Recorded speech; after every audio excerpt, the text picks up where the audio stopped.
Friends, Reet live YouTube channel में आप सभी का स्वागत है। सबसे पहले तो सभी अभ्यर्थियों को ढेर सारी शुभकामनाएं। रीट के अंदर आपने बहुत अच्छा स्कोर बनाया है उसके लिए, और साथ ही जो भी अभ्यर्थी सिलेक्शन की दौड़ में है उन सभी को अग्रिम शुभकामनाएं। रीट का परीक्षा परिणाम जारी होने के पश्चात अब रीट की कट ऑफ कितनी रहेगी, प्रत्येक सब्जेक्ट की और लेवल 1 की कट ऑफ कितनी रहेगी कैटेगरी वाइज, इस वीडियो में हम आपको बताने वाले हैं। साथ ही आगे का जो क्या प्रोसेस रहेगा उसके बारे में भी कंप्लीट डिटेल्स के साथ इस वीडियो में हम आपको बताएंगे। दिन में भी हमने लाइव सेशन किया था, उसमें भी आपको बताया था, लेकिन अब हम एक फुल वीडियोस ये लेके आए हैं जिसमें आपको कंप्लीट डिटेल्स कट ऑफ के बारे में, आगे का क्या प्रोसेस रहने वाला है उसके बारे में बताएंगे। उसके साथ ही जो भी अभ्यर्थी सिलेक्शन की दौड़ में है वो भी आगामी जो भर्तियां आ रही है उनकी तैयारी करें, और जो अभ्यर्थियों को लग रहा है कि हम 1-2 नंबर से रह रहे हैं या फिर हम सिलेक्शन की दौड़ से बाहर हो गए तो उनको निराश होने की जरूरत नहीं है। वो भी आगामी जो भर्तियां आ रही है, क्योंकि काफी सारी वैकेंसी आ रही है, सेकंड ग्रेड की वैकेंसी आ रही है, फर्स्ट ग्रेड की वैकेंसी आ रही है, तो उनकी तैयारी सुचारू रूप से जारी करें। निराश होकर बैठने से कुछ नहीं होगा, बिल्कुल पूरे एनर्जेटिक तरीके से आगामी वैकेंसीज की तैयारी करें। उसके साथ ही अब इस वीडियो में हम आपको रीट की कट ऑफ के बारे में कंप्लीट डिटेल्स देंगे।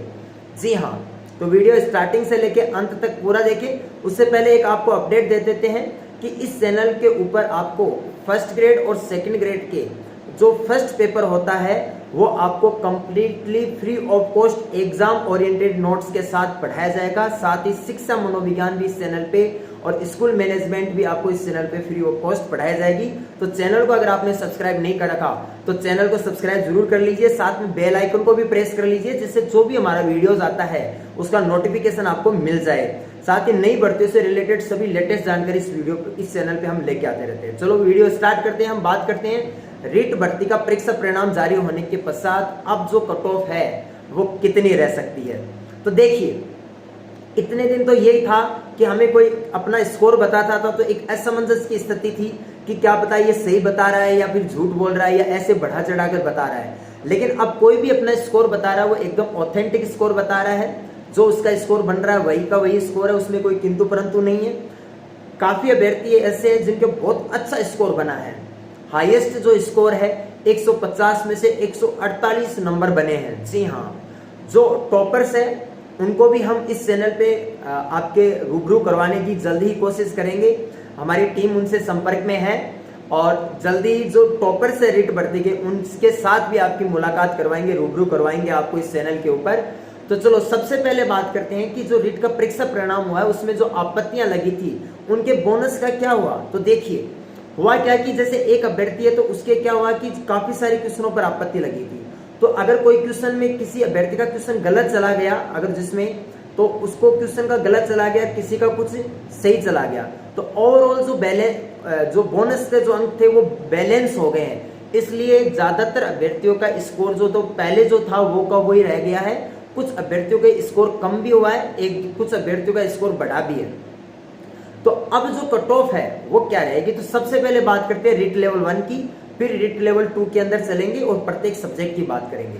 तो रीट लेवल 1 की जो अब कट ऑफ है, तो कट ऑफ को हम 2 भागों में कैटेगरीज कर लेते हैं। एक तो बिल्कुल सेफ जो अभ्यर्थी हैं उनके बारे में बात करते हैं, एक कहां तक कट ऑफ डाउन आ सकती है उसके बारे में, दोनों चर्चाएं हम करेंगे।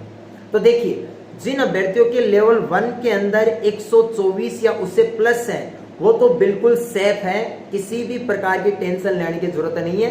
चाहे वो जनरल कैटेगरी से हो, चाहे वो ओबीसी कैटेगरी से हो, चाहे ईडब्ल्यूएस कैटेगरी से हो या अदर स्टेट से हो, वो सभी सेफ जोन में है। अब बात करते हैं कि लेवल 1 की कट ऑफ कहां तक आ सकती है। तो देखिए, अभी तक बीएड वालों को लेवल 1 में शामिल नहीं किया गया है क्योंकि रिजल्ट उनका रोक दिया गया है। सभी का फाइनल बीएड वालों को शामिल करेंगे या नहीं करेंगे ये कोर्ट के डिसीजन के ऊपर रहेगा।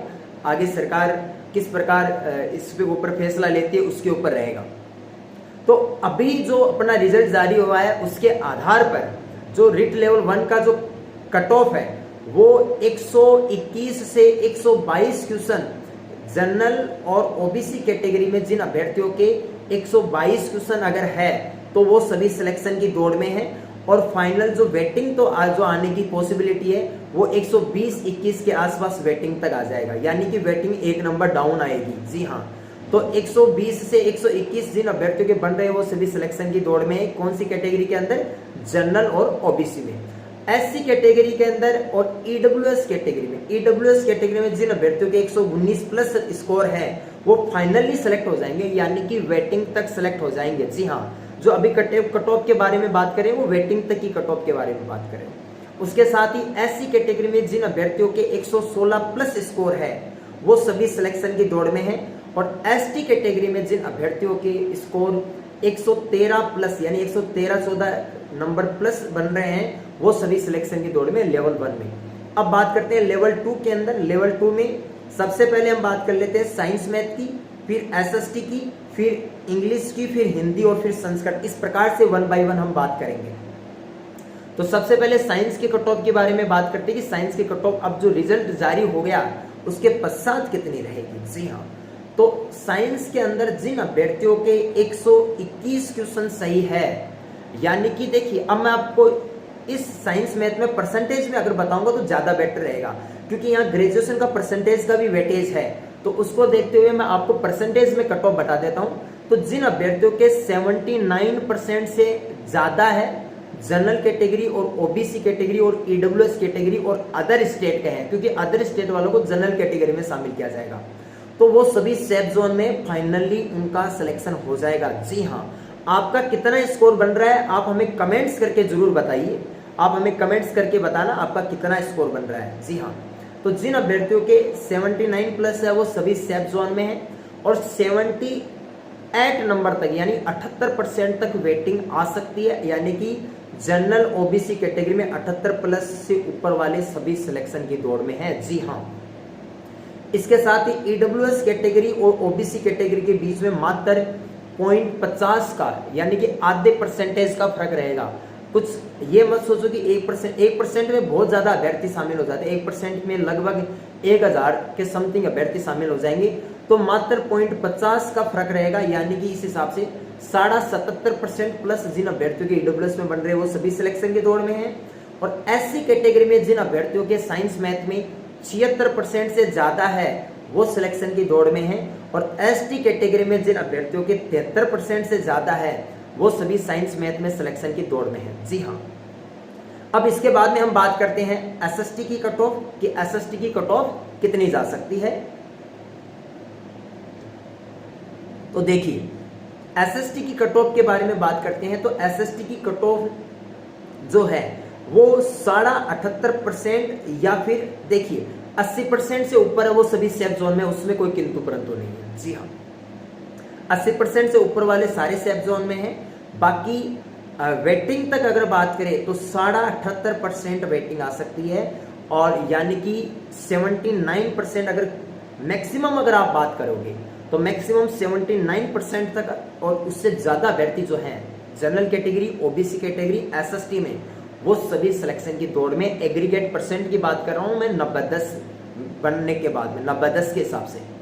उसके बाद में एससी कैटेगरी एसएसटी की भी जो कट ऑफ है वो साइंस के अकॉर्डिंग ही 76%, और एसटी कैटेगरी जो कट ऑफ है वो थोड़ी सी साइंस मैथ के कंपैरिजन ज्यादा जाएगी, 74% एसटी कैटेगरी की कट ऑफ रहने की संभावना है। वेटिंग में हो सकता है कि कुछ डाउन आए, जो मैं कट ऑफ बता रहा हूँ वो ऑलरेडी बहुत ज्यादा खींच के बता रहा हूँ। साथ ही जितने भी बीएड के सेकेंड ईयर के अभ्यर्थी हैं वो भी हाल असमंजस की स्थिति में है, क्योंकि उनका अभी एग्जाम भी नहीं हुआ, राजस्थान के जो अभ्यर्थी हैं, और उनका परीक्षा परिणाम अभी कुछ भी पता नहीं कब तक आएगा, तो वो सभी अभ्यर्थी अभी इस एग्जाम से एक तरीके से बाहर हैं रूल के अकॉर्डिंग। तो सरकार को उनके साथ भी न्याय करना चाहिए, उनको भी किसी प्रकार से मौका देना चाहिए, कुछ भी ऐसा करके, तो उसको लेकर भी कुछ कट ऑफ जो है वो डाउन रहेगी अगर बीएड सेकेंड ईयर के बाहर होते हैं तो, क्योंकि वो भी काफी सीटों पर सेलेक्ट होते हैं। उसके बाद में बात करते हैं एसएसटी के बाद में इंग्लिश सब्जेक्ट की। तो इंग्लिश में जिन अभ्यर्थियों के जनरल ओबीसी कैटेगरी में 74% से ज्यादा है वो सभी सिलेक्शन की दौड़ में है, 74% से ज्यादा। ईडब्ल्यूएस कैटेगरी में 73.5% और एससी कैटेगरी में 73%, क्योंकि 1% का डिफरेंस रहेगा, क्योंकि उस जगह अभ्यर्थियों की जो संख्या है बहुत ज्यादा रहने वाली है। 72% तक एससी कैटेगरी की वेटिंग आ सकती है। एसटी कैटेगरी में जिन अभ्यर्थियों के 71% है वो सभी सिलेक्शन की दौड़ में है, और वेटिंग तक यानी कि 70+ से अगर किसी के ज्यादा है वेटिंग में वो सभी सिलेक्शन की दौड़ में रीट का जो रिजल्ट आने के पश्चात इंग्लिश सब्जेक्ट के अंदर। अब बात करते हैं हिंदी के अंदर। हिंदी की और संस्कृत की जो कट ऑफ है वो कॉमन ही मैं आपको यहाँ एक्सप्लेन कर देता हूँ, क्योंकि दोनों की लगभग कॉमन ही जाने वाली है।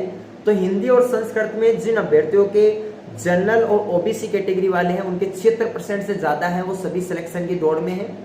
एससी कैटेगरी में जिन अभ्यर्थियों के 75% से प्लस है वो सिलेक्शन की दौड़ में। एसटी कैटेगरी में जिन अभ्यर्थियों के 73% से ज्यादा है वो सभी सिलेक्शन की दौड़ में है। जी हाँ, आपका क्या स्कोर बन रहा है आप हमें कमेंट सेक्शन में जरूर बताइए, ताकि हम उसके आधार पर एनालिसिस कर सके कि आपका कितना स्कोर बन रहा है और आप सिलेक्शन की दौड़ में हो कि नहीं हो। बिल्कुल, अब आगे का जो रीट का प्रोसेस है वो क्या रहने वाला है, तो देखिए अब सबसे पहले रीट का जो परीक्षा प्रमाण पत्र है, जो प्रमाण पत्र है वो डिस्ट्रीब्यूट किया जाएगा माध्यमिक शिक्षा बोर्ड के द्वारा जारी करके, और वो सभी अभ्यर्थियों तक पहुंचाया जाएगा। उसके लिए प्रत्येक जिले पर 1 या 2 स्कूलों को आवंटन किया जाएगा। हो सकता है कि तहसील स्तर पर भी स्कूलों का आवंटन कर दिया जाए, लेकिन जहां तक संभावना है जिला स्तर पर स्कूलों का आवंटन किया जाएगा और वहां से आपको परीक्षा प्रमाण पत्र प्राप्त करना है। उसके बाद में नई विज्ञप्ति जारी होगी जिसके अंदर रीट की पोस्ट बताई जाएगी, और उसके बाद में आपका दोबारा फॉर्म भरा जाएगा। जितने भी सिलेक्टेड अभ्यर्थी जो रीट पास कर चुके हैं उन सभी से फॉर्म अप्लाई करवाया जाएगा दोबारा। जी हाँ, दोबारा फॉर्म अप्लाई होगा जिसके अंदर आपको रीट का स्कोर, अपना स्कोर कार्ड अपडेट करना है और प्रीवियस ईयर की जो ग्रेजुएशन की मार्कशीट है वो भी स्कैन करके आपको अपलोड करनी है। उसके बाद में 1.5 गुना अभ्यर्थियों को पास करेंगे। जी हाँ, 1.5 गुना अभ्यर्थियों को पास करेंगे, उनके डॉक्यूमेंट वेरिफिकेशन होके उसके बाद में जाके मेरिट बनेगी। यानी कि मेरिट बनने का जो प्रोसेस है वो काफी लॉन्ग है। उससे पहले तो अभी काफी सारे वर्क करने हैं। परीक्षा प्रमाण पत्र, रीट का जो प्रमाण पत्र है वो डिस्ट्रीब्यूट करेंगे, पोस्ट की विज्ञप्ति जारी करेंगे, दोबारा फॉर्म भरवाएंगे और 1.5 गुना अभ्यर्थियों को पास करेंगे। उसके बाद में 1.5 गुना अभ्यर्थियों के डॉक्यूमेंट वेरिफिकेशन करेंगे। ये 5 काम करने के पश्चात रीट की मेरिट बनेगी, यानी कि मेन लिस्ट जारी की जाएगी, और मेन लिस्ट के साथ साथ ही वेटिंग लिस्ट भी जारी कर देंगे। जी हाँ, दोनों लिस्टें एक साथ ही जारी होगी। उसके बाद में जो मेन लिस्ट में सिलेक्टेड अभ्यर्थी हैं उनको ज्वाइनिंग का मौका दिया जाएगा। अगर जो अभ्यर्थी ज्वाइन नहीं करते हैं, जैसे कुछ अभ्यर्थियों की जैसे लेवल 1 में या फिर लेवल 2 में जो सीटें खाली रह जाती है, उन खाली सीटों पर जो वेटिंग लिस्ट जारी की थी उसमें से उतने अभ्यर्थियों का चयन किया जाएगा, जिसे पिकअप लिस्ट बोलते हैं। इस आधार पर यह पूरा प्रोसेस रहने वाला है। तो इसमें समय जरूर लगा देंगे। अभी तक जहां तक मुझे लगता है कि इस प्रोसेस में मेरिट जारी करने में फरवरी माह लगने की पूरी संभावना है कि फरवरी तक समय लग सकता है, क्योंकि नवंबर एंड में अगर आपके प्रमाण पत्र डिस्ट्रीब्यूट होते हैं तो दिसंबर के अंदर विज्ञप्ति जाके फॉर्म लेंगे, फिर 1.5 गुना अभ्यर्थियों का डॉक्यूमेंट वेरिफिकेशन होने में टाइम लग जाएगा। तो मेरिट अगर लिस्ट जारी करेंगे तो फरवरी तक समय लग जाएगा। इसके साथ ही आगे सेकंड ग्रेड और फर्स्ट ग्रेड की भी वैकेंसी आ रही है, आप उसकी तैयारी भी सुचारू रूप से जारी करें। इस चैनल पे आपको फर्स्ट पेपर की तैयारी करवाई जाएगी, फर्स्ट पेपर का स्टडी मटेरियल प्रोवाइड करवाया जाएगा। तो चैनल को सब्सक्राइब नहीं करता तो चैनल को सब्सक्राइब कीजिए। साथ ही अगर आपको कुछ भी पूछना हो तो आप हमें कमेंट्स के माध्यम से पूछ सकते हैं, वरना हमारे सोशल अकाउंट के जो लिंक है वो डिस्क्रिप्शन में आपको मिल जाएंगे, वहां से भी आप हमें कुछ भी सवाल पूछ सकते हैं। मिलते हैं नेक्स्ट वीडियो में, धन्यवाद। साथ ही एक बार फिर से सभी सिलेक्शन की दौड़ वाले अभ्यर्थियों को अग्रिम शुभकामनाएं हमारी पूरी टीम के द्वारा। धन्यवाद।